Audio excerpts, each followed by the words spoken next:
เมื่อวานนี้เธอได้ยินเสียงคนห้องปะ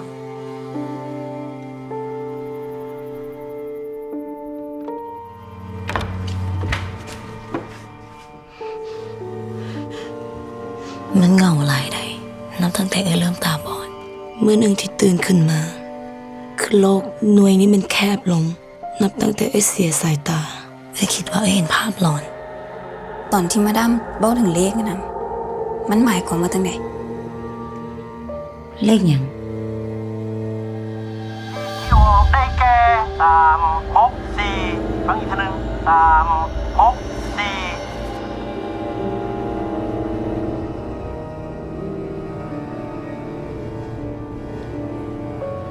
364ลูกเห็นแม่มาตัวเพิ่นมีแต่เลือดและสิ่งที่มันบอกมันก็บ่มีความหมาย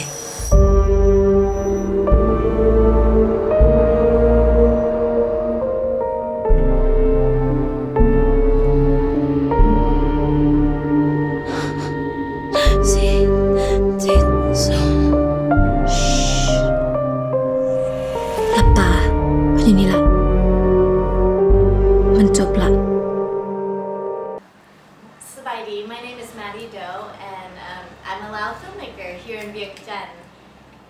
I work with a company called Lao Art Media. We are the first real production company that has ever been established in Laos basically since the People's Revolution.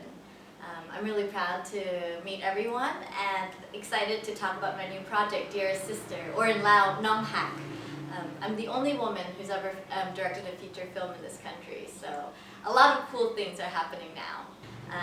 It's a horror film, but it's more about the supernatural and the relationship between two Lao girls who are, one is Haiso, one is Loso, as we say. One's from the village and one's from the city. The story is really unique, it's really interesting. I think a lot of Lao people really love the story. It's definitely a story for women in Lao. It deals with a Haiso woman, Tatlina, who I think many people know. She's a singer with KPY. She's married to a Falang man and lives in Lao capital city, Vientiane. And she starts to go blind. And when she starts to go blind, she starts to experience things which everybody just says, oh, you're crazy, you're crazy. And she has a lot of issues, like she's got wounds and bruises and cuts, and people say she's hurting herself because she's depressed, like been lokjip, like she's gone crazy, because she's going blind. And what happens is her family and her cousin's family decide to call Nut, the character is Nok actually, Nut Pomat Panya, the star of Dantali, to come and help her. Nok coming to the Vientiane city, the capital city in Vientiane, and it's foreign. It's like she's a foreigner in her own country because they're both Lao girls, but they're so different. They both live in Lao, but their houses are so different. So it's like she has to learn the culture of her cousin, and her cousin does not want her there because it hurts her feelings to know that this Banok girl, this country girl, is here to help her, and she feels helpless. It makes her feel bad, you know. It makes her feel like I'm an adult and I can't even help myself. Like I have to have this girl come like live my life with me for me, and so it makes her feel ashamed. And so right away these two girls have a conflict.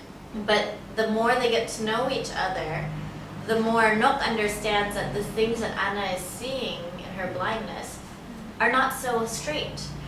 And she says right away, I think you see ghosts. And Anna thinks, how can you say that? Nobody believes me in Vientiane. Everybody believes that I'm crazy.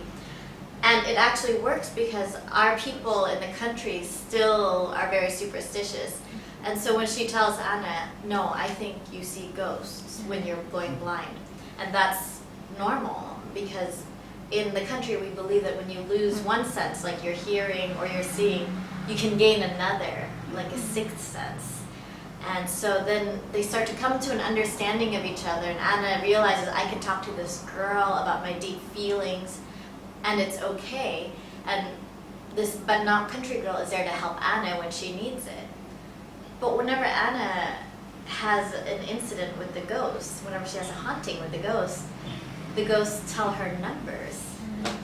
Yes, and the young girl starts to realize that these numbers can be played in the lottery and she wins.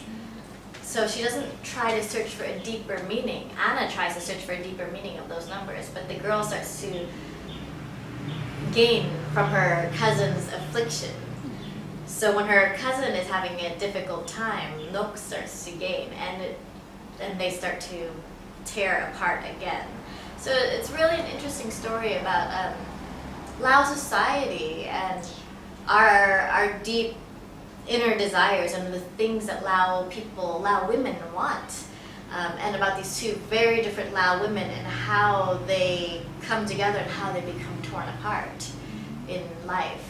So I think it's going to be a super, super interesting story for Lao women and Lao people in general.